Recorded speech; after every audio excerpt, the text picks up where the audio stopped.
Hello and welcome to the Atlanta Realtors Rundown. In the continued effort to support and provide value to our members, the Atlanta Realtors Association, aka ARA, has developed a podcast that we hope that you will learn from and enjoy. We have a simple but yet impactful mission statement here at ARA, and that is that we, the members of the Atlanta Realtors Association, elevate the experience of real estate by delivering excellence, inclusion, superior education, and advocacy for our members, consumers, property owners, and the community we serve. And we thank you for joining the ARA Atlanta Realtors Rundown podcast today. And we hope you enjoy this episode.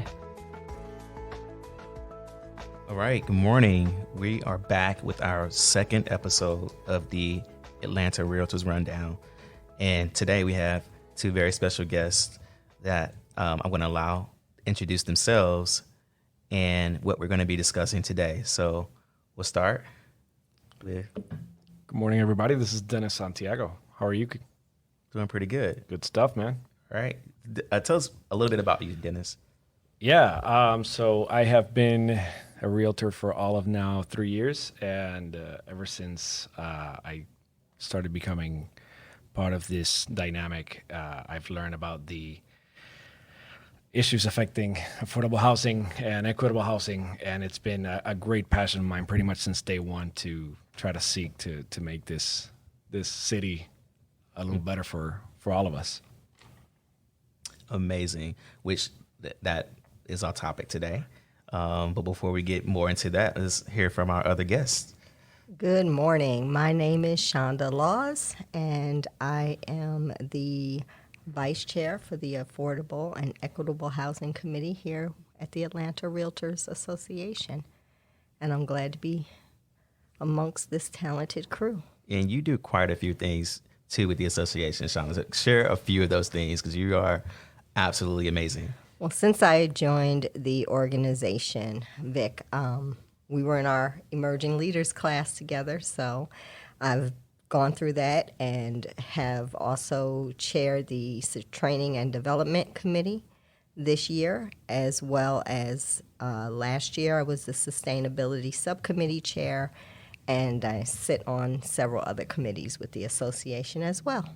Well, we thank both of you for your service, and the ARA body is forever grateful for all that you contribute to the industry and to serving fellow realtors. So with that being said, let's go ahead and hop right in. So today we're going to be talking about affordable and equitable housing. So where do we even start with that? What does that look like in Metro Atlanta? Well, let's be honest. Right now, there isn't that much affordable housing. And part of that is being driven by the low stock of housing and the rising cost of living. And we know part of that we can attribute to the COVID-19 pandemic. But prior to that, it has been a problem. It continues to be a problem with creating the proper narratives around affordable housing, which also includes workforce housing as well.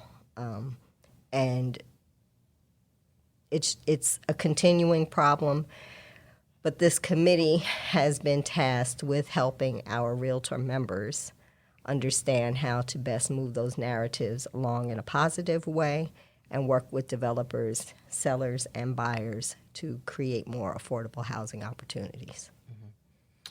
Yeah, I mean, I wish I had something better to add to that, but honestly, in this beautiful city that we live in, as great as it is also one of the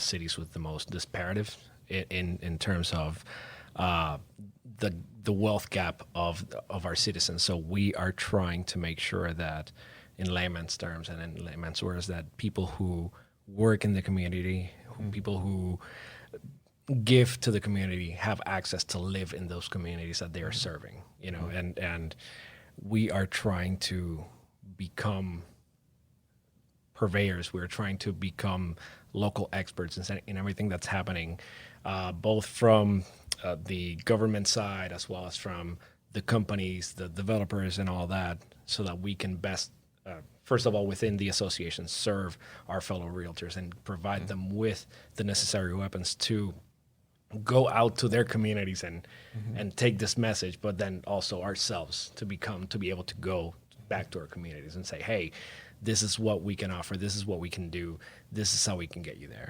And I believe it's a great cause. Obviously, I'm as the chair, I believe in it wholeheartedly. But what's driving that? Like, because we're talking about the cost of living in essence, right? Is it people's, naturally, the cost of things do go up. And there are other factors like inflation that impact the cost of materials and things for people to live. But are we also talking about people's salaries not being able to keep up with the cost of living? Like, what are some of those things that's creating the issue for affordable housing? Absolutely.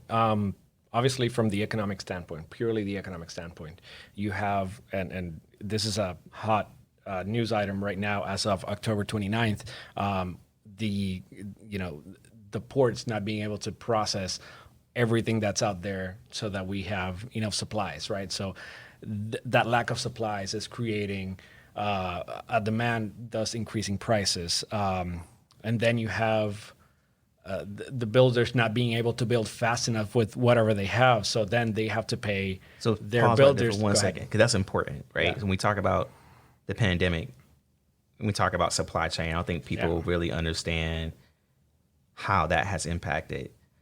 Could you dive a little bit deeper into that part? Absolutely. So with the supply chain disruptions that we have had now, bottom line, people will bid higher for the same things that they were paying a lot less even 2-3 years ago, right? So we saw this a few months ago where lumber prices skyrocketed about 400%, right? When you're looking at a 400% increase in lumber prices, you're expecting to pay about $25,000 for the same house year over year, not changing anything else, just because of the cost of lumber. Then you add iron, because obviously you have a lot of metal within the framework. You add even the shingles, everything inside the house, which might or might not be stuck in a ship right now somewhere off the coast of California or Jacksonville or Savannah.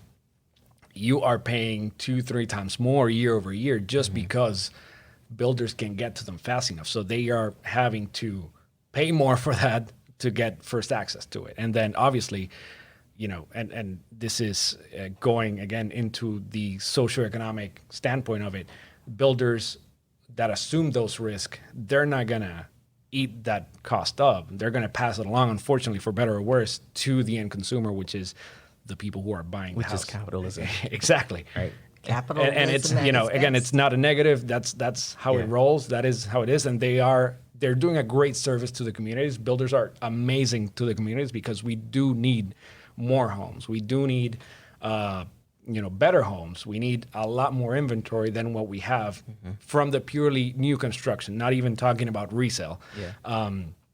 So I'm not saying builders should eat that up. Please don't quote me as saying that, but I'm saying ultimately who is going to get that hit is the end consumer, which is the person buying the house. Yeah. So help us understand some of those solutions. Is it we get people back to work?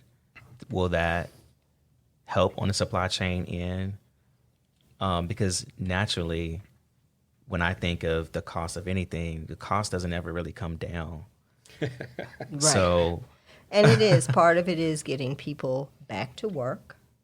And part of it is if there are ways to subsidize building of affordable housing and to offer incentives, and again, to change the narrative around it, because affordable housing always has had a negative narrative around it. And that's why people say, not in my backyard, the NIMBY. I'm all for affordable housing. Let's distinguish that, because there's affordable housing and there's low-income housing, which people usually try to tie together. Yes. Right? So help us understand. And affordable housing and low income housing.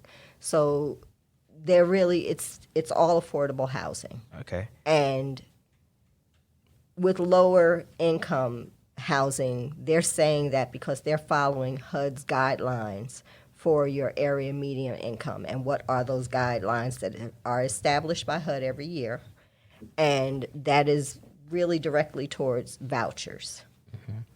And so when people hear it, when they hear a voucher, immediately the narrative is that's low income. I don't want that here. I don't want that here. And the stigma that's attached to it.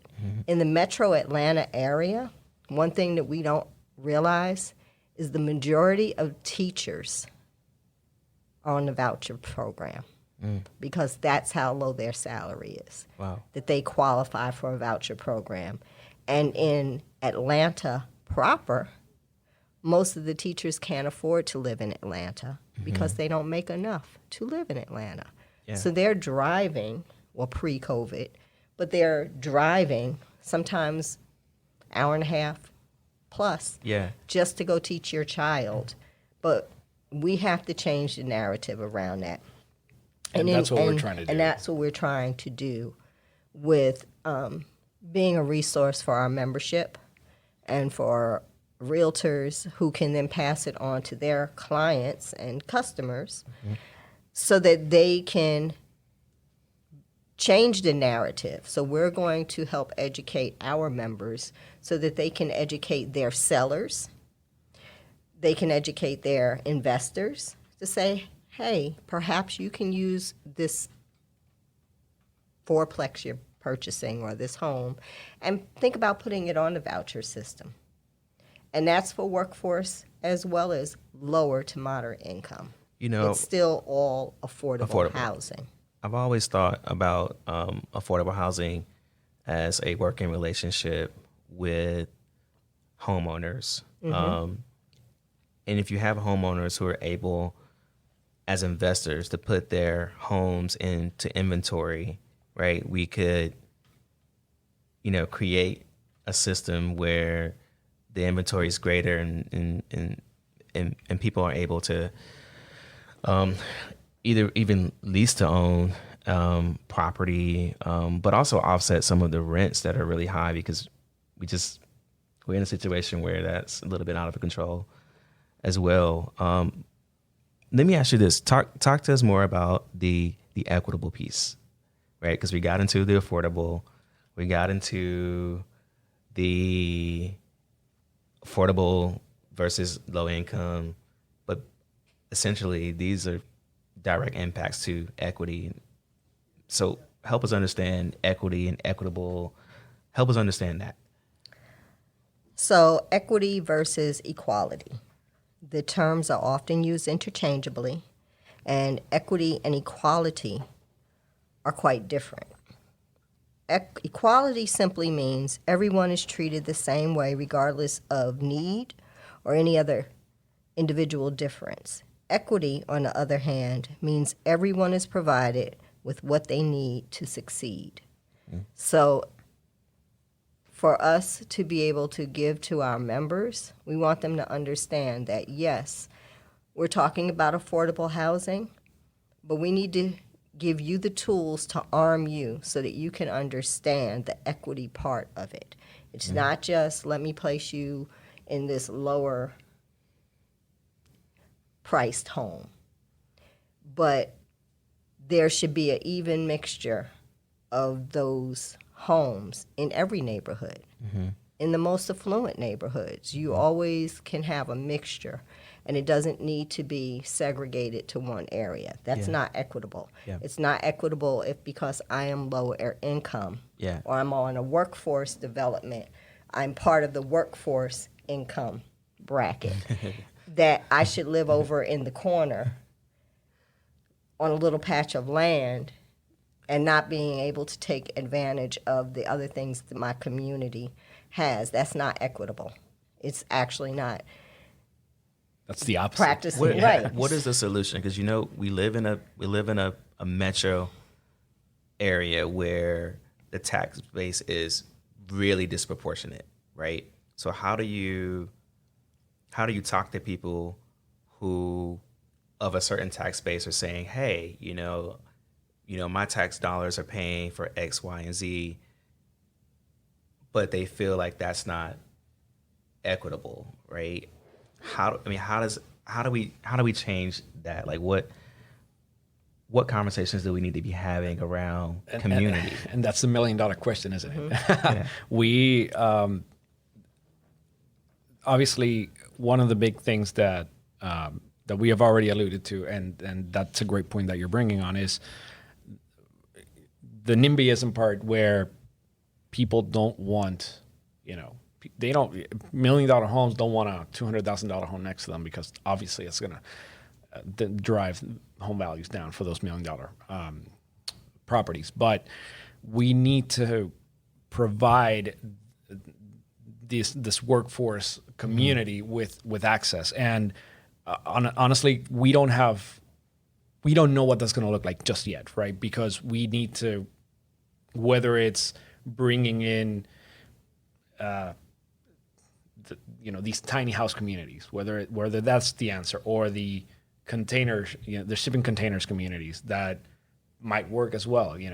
A shipping container home could be built for around $80,000, and they're not really bad to look at. They done well. They look great, but not only do we need to touch base with the community, with the owners themselves, but we need to touch base with the lawmakers that are, granting or denying those permits. Yeah. That we can maybe set up tracts of land to develop these communities. And the great thing about these communities that I just mentioned is that, in an 2-acre plot of land, you could put 6-7 houses there, that, because obviously they don't take too much space, allowing those teachers, those firemen, those policemen and women, to come into the communities that they're serving and not have to drive an hour and a half.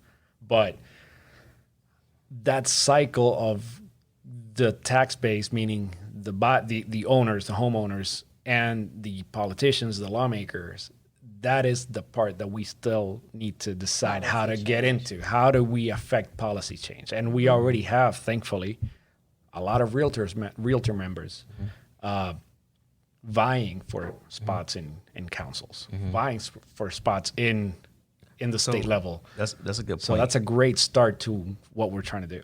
So tell this body how they, like, people hear RPAC and things like that. They may or may not know why it's important, but for the sake of this conversation today, why is that important when we talk about policy? But one thing before that, Vic, I just wanted to say, those owners of those $1 million houses, they don't realize when you don't want workforce and affordable housing in your community, those firefighters, if your house catches on fire, those firefighters who may need to respond, if they need additional response, an extra 5 minutes make a lot of difference. Maybe an hour away to show up. So if you think about it, that puts your own house in jeopardy. I would feel much better knowing that I have the teachers when I grew up, teachers were in my community. My teacher lived across the street from me. I rode into school with her every day. So it's different. And that makes a true community. Seeing firefighters and police officers and your nurses and your doctors and your teachers in your community makes for more of a community. And we can care about each other more, which would say, I'm not looking at them because of the income that they're making. Those are my neighbors. They may live a block over, but those are my neighbors. Yeah. And that's a great point you make. As far as us as a body of members, we do need our RPAC contributions, because when we're talking about affecting change, policy is change. We have to be able to affect the policy. And that's how RPAC comes into play for our members, because that's part of the reason why the realtors get into politics is because of things like affordable and equitable housing. But we can make the difference through talking with our constituents to affect change through Okay. policy. And- Policy creates change. For those who don't know, tell us what RPAC stands for. The Realtors Political Action Committee. And no. I was, for those of you guys who are catching this on audio only, I was just looking at Shanda to see who was going to take charge. But yeah, the Political Action Committee, the Realtors Political Action Committee, is the arm of that realtors have to precisely Absolutely. Okay. to get to the ear of those policymakers that we need to get to the ear of. And we have done many great things throughout the years, and us as Atlanta Realtors here know the power that RPAC has. For those of you guys who might be listening and who don't know, RPAC over the years has helped a lot of realtors extend their policy and have an ear to those people who need to make change for us and for homeowners, because it's not only for realtors, it's for those homeowners. We are looking out for the best for the rights of homeownership and for homeowners. So that's what we do as part of the RPAC. Okay. So that's good. That's good information for all of us to know. Tell us, why is this even important? Why is affordable and equitable housing important?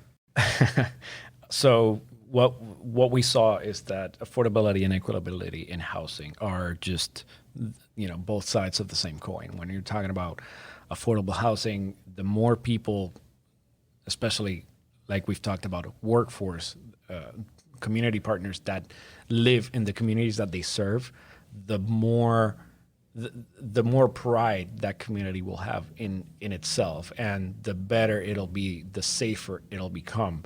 And that leads into the equitable side, because right now what we've seen is that those communities that are deemed affordable or lower income might be food deserts, might be not as safe because of the myriad of factors that affect them, because they're further away from a hospital, because they're further away from a school, because they're farther away from a good supermarket. Now, we know there's a million studies out there that show that children who grow up in a house, in a permanent home, that they're not moving around, do better at school, are healthier generally, do better at tests. So it all comes back to the pride in your community, the pride in your neighborhood, so that the future generations can do a little bit better. That's your biggest tool to create generational wealth. That is the number one tool that you have, is passing on real estate, land and real estate in which you own, and you can pass that on to future generations, and they can take pride on it. And we hear stories often of how many people go back and say, this land was owned by my great-grandparents, and this soil means something. Yeah. And I have special memories of being in this house, and it's passing down to each generation. And that creates, that simple act of owning that house creates the foundation for generational wealth in the form of real estate. That's very important. Ownership.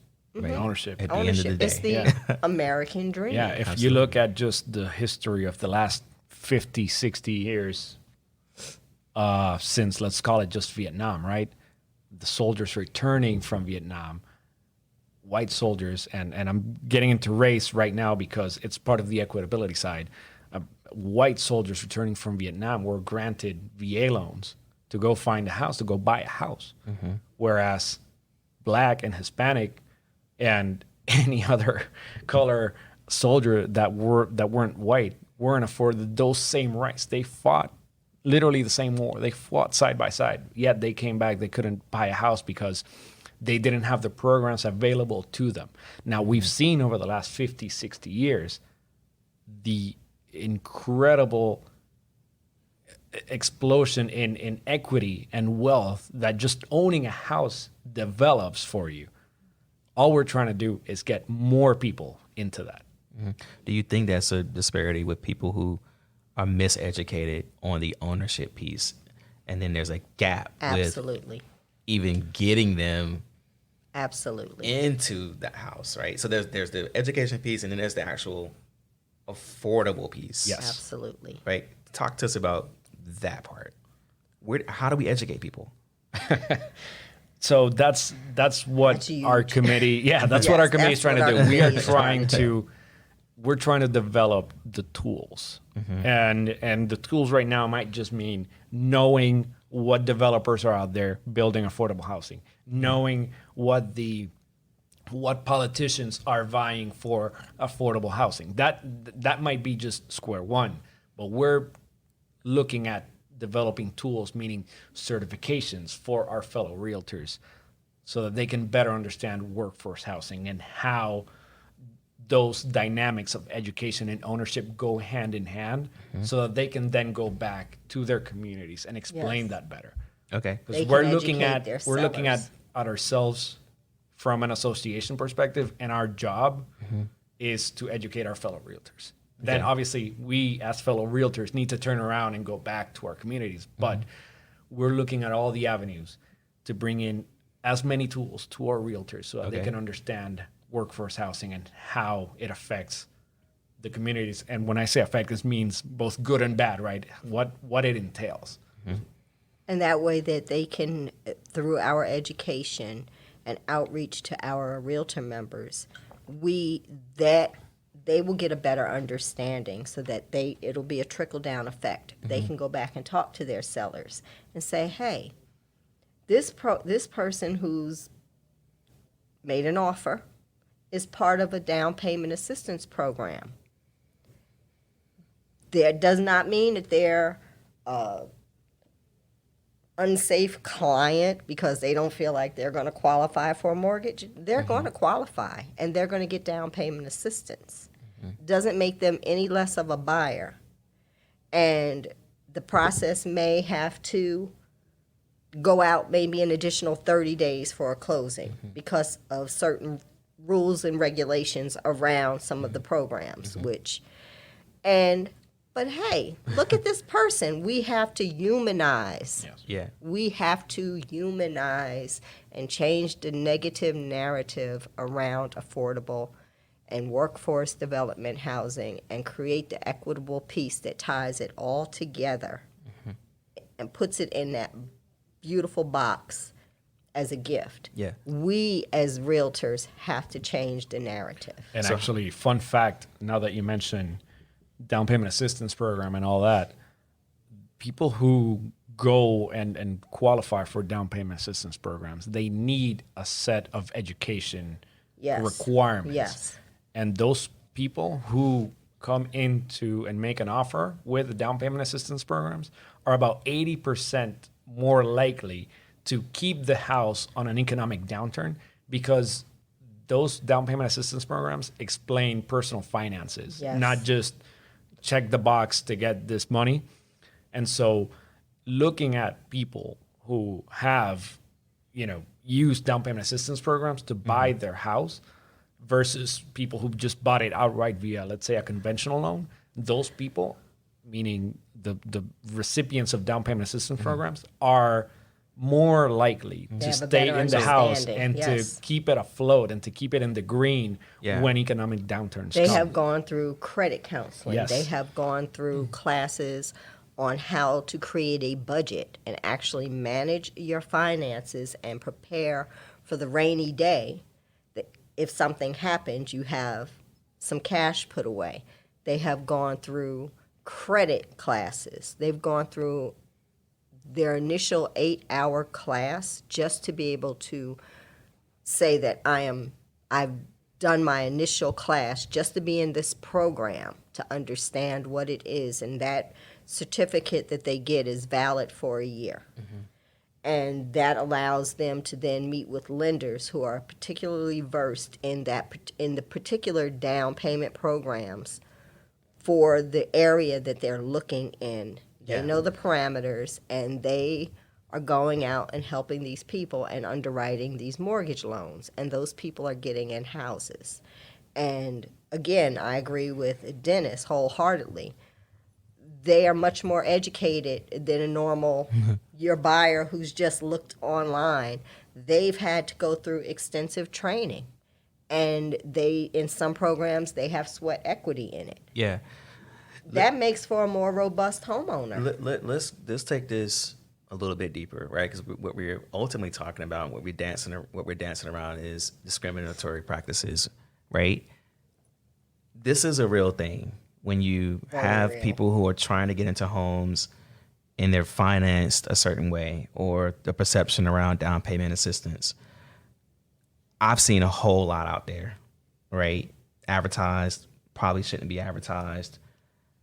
But also, what are the conversations we should be having with clients and sellers around? Ultimately, this is a fair housing issue, right? It is. So what conversations should we be having with clients around this particular issue, right? Not the funding of a house is the funding of a house. Period. Right? Period. At the closing, you're going to walk away with your money. With your money. Exactly. Right? Doesn't matter what kind of loan you have. Right. Right. But I've personally been seeing, I'm not going to take this type of financing. We're not going to take this type of financing, right? Or it's a conversation that you have to put pause to let people know that's malpractice, right? Yeah, I've heard more than once that the seller needs to have, or the buyer needs to have, 80% financing on the loan for them to consider the offer. Which, first of all, what the hell do they care? Because, like Shanda said, during closing, they're going to get 100% of their money, regardless of where that 20% came, or that 5% or that 3.5% came. And but where does that come from? Is this a conversation we need to have with lender partners? And are we ultimately saying that this is a form of redlining that we are not talking about, that we probably should be talking about? I mean, we definitely do need to bring this conversation more. Unfortunately, just the fact that we may have that conversation, depending on how we have that conversation, can in and of itself be, going into fair housing. It could worsen the situation, right? So more often than not, just like you said, when a situation like this comes up, it's better to involve the lender, have them explain better than we could, why that FHA down payment assistance recipient is just as qualified, or even better maybe, than that 80% conventional, right? And in all honesty, do you think that because this is for full transparency for our body, right? Okay, so talk to us about the conversations we need to be having with lenders. I think we need to have some back to the basics conversations with our lenders and market briefs and updates from them. But basically going back to the programs and saying what this program is. And remember, with the market as it is at the moment, we're seeing a lot of things we should not see that agents are saying are requirements from their sellers. We need to remember that that's borderline. Some is discriminatory and others are borderline. And I get it, you want to sell your house, but you, especially being a realtor, we have a code of ethics that we must abide by. And we have to remember in the parameters in which we operate and to always stay ethical. Mm-hmm. And do what's best for our client, but also notify our client when something isn't ethical and it's borderline discrimination. But I do think back to basics with talking with lenders, having those good conversations, bringing it into our teams, and understanding that these are things that may happen. And when they talk about down payment assistance programs, the other thing that people don't always realize is you can qualify for a conventional loan and still have down payment assistance. It's not unheard of. Mm-hmm. But in the end, the seller's going to get their full amount of money regardless of what type of loan you have. So we as realtors need to, again, remember that. And when we are meeting with our potential sellers, don't put that in their head. Don't let them think we don't want to take anybody who has a FHA loan or who has a VA loan. If anything, you need to take a VA loan. That person served our country. Mm-hmm. And it is up to us to educate our clients. So part of our mandate for this committee is for us to educate our membership body so that we can go out and better educate our clients. Absolutely.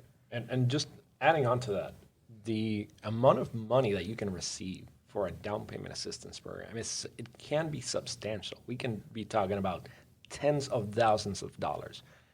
When you are buying a house, you want to build equity as fast as you can. And if you can get, call it $10,000, $25,000, $40,000, just, for literally free money, just for the fact that you're going to stay in that house for 10 years, listen, take it.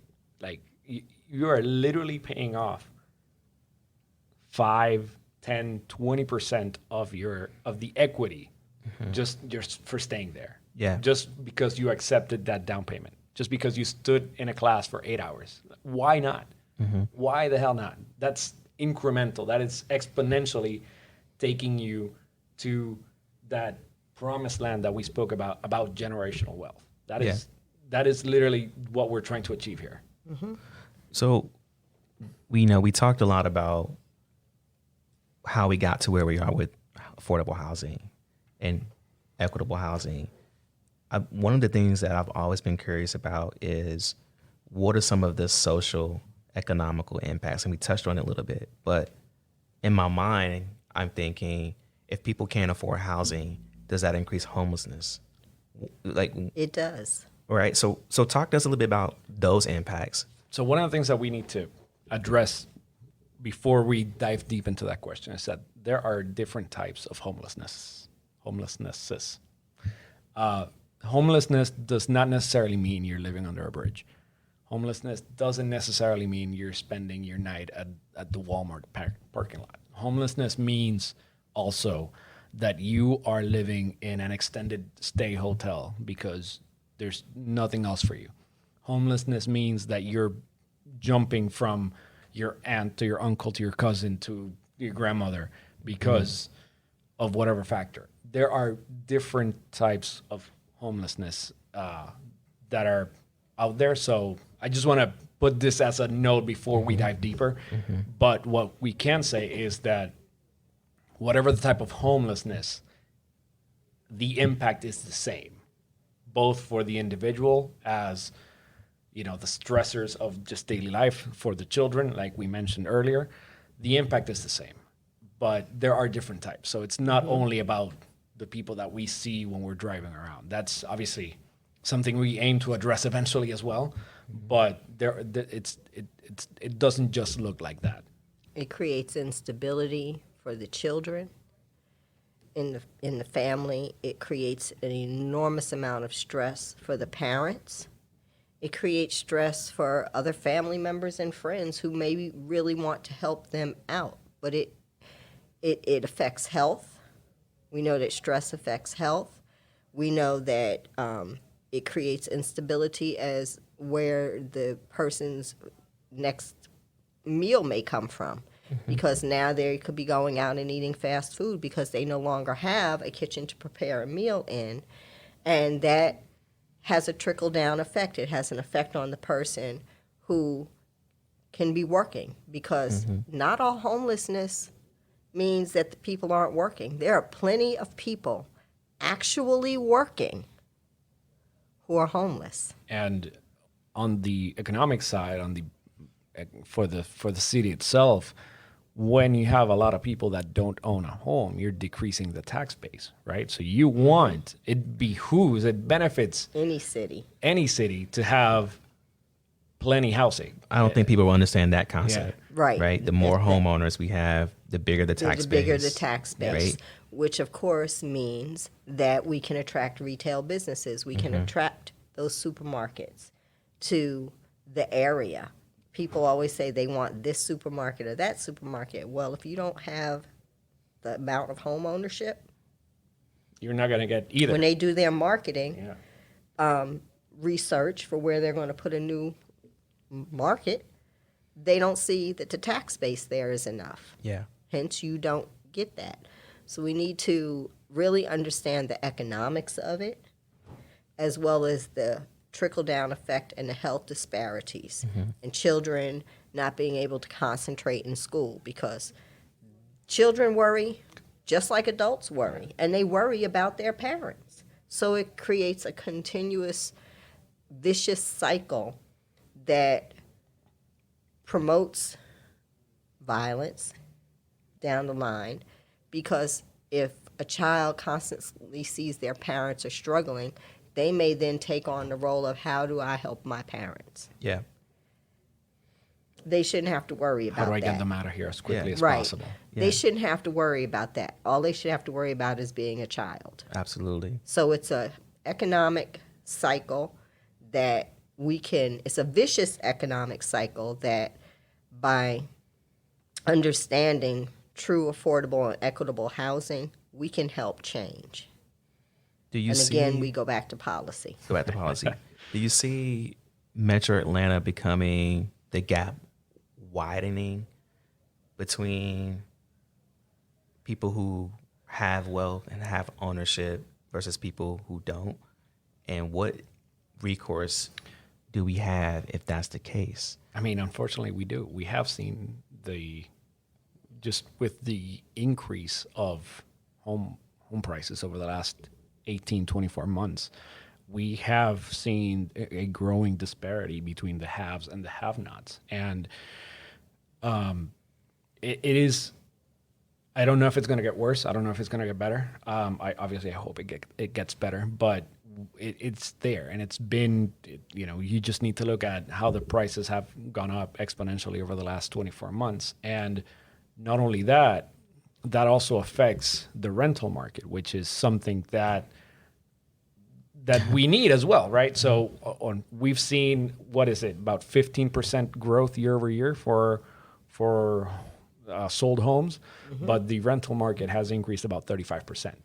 So right now, you're almost better off buying outright than trying to rent. Just because the rates are just through the roof. And on the flip side, those homes that are for rent are usually in a less good condition than the homes that are for sale, because obviously when you're selling, you want to get as much money as possible. So that means you're going to put it nicely, right? So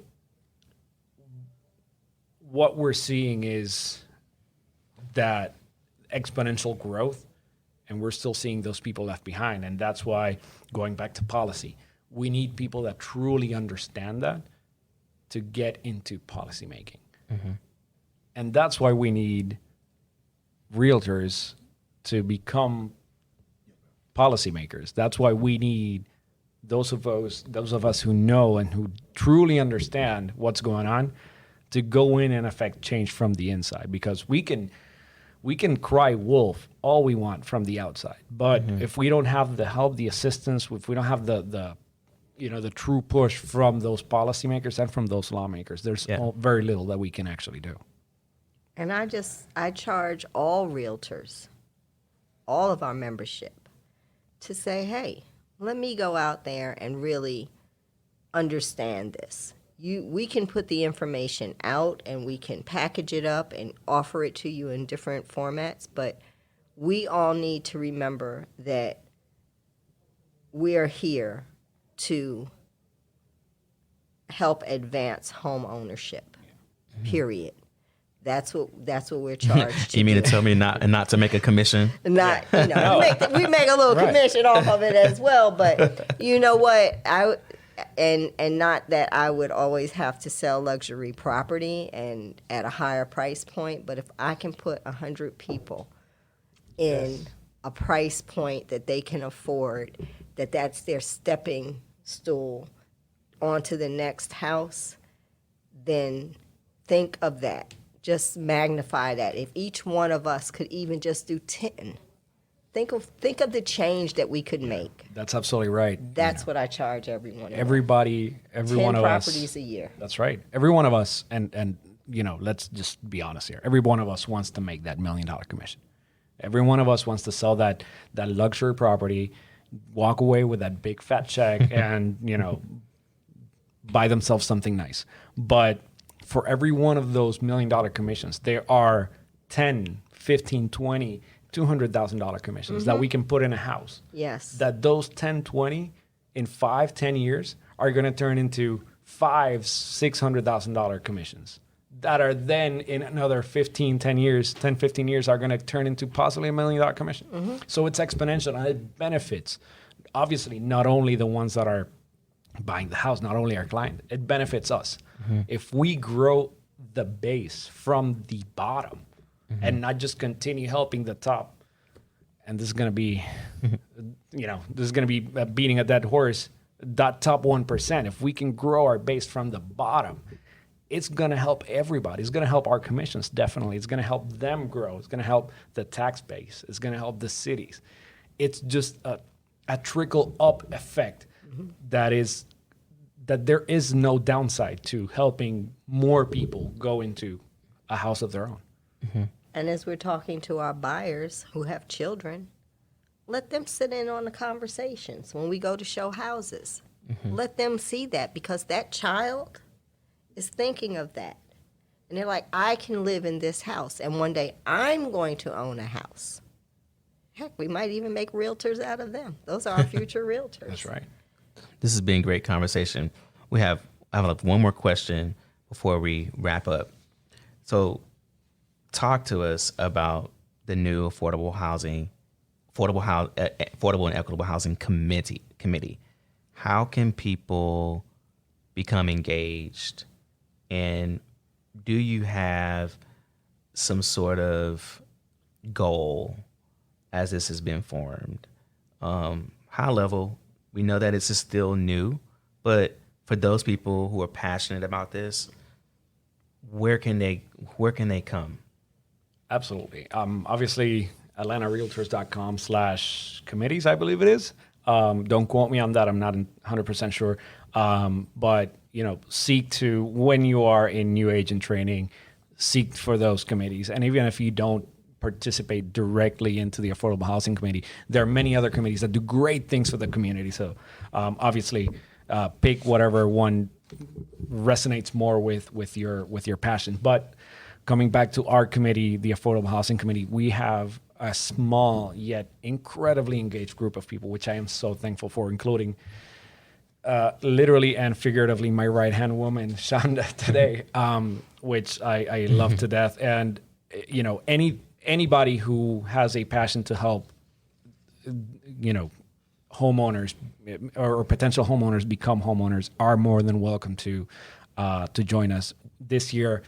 As we started as an exploratory task force, we have been mostly looking at who we can bring in to teach us what they're doing that has worked.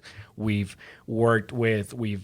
had conversations with lenders. We've had conversations with other realtor boards. We've had conversations with various politicians about what has happened and what they're doing to increase affordable housing. And that, needless to say, is a passion of mine. But if anybody else who hears this wants to get involved, obviously shoot me, shoot Shanda an email, a text, reach out. Obviously, we as realtors, our information is public everywhere, so don't hesitate to reach out. We'd love for anybody else to join us and make this bigger and better. Well, we will be meeting going forward the first Monday of every month from 2 to 3:30, and we would invite anybody to attend our meetings. Reach out to us, let us know, and we will get you an invitation for our Zoom meetings until we go back in live again. Yes. But the committee started off as a task force, and it is part of our current president for 2021, Cynthia Lippert, who this is one of her policies and one of her charges, and it's something very near and dear to her heart.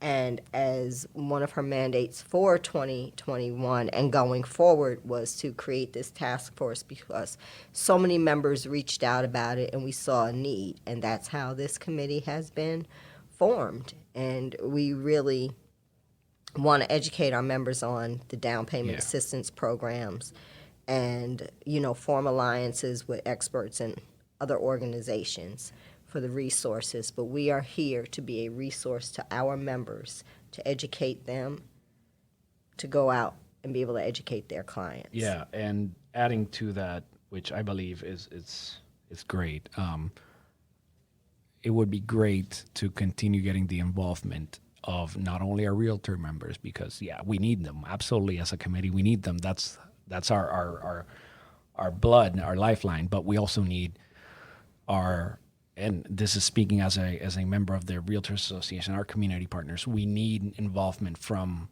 lenders, from closing attorneys, from you name it, everybody within this ecosystem of real estate. We need involvement from, not just to come to our meetings, but also to help out. One of the things that I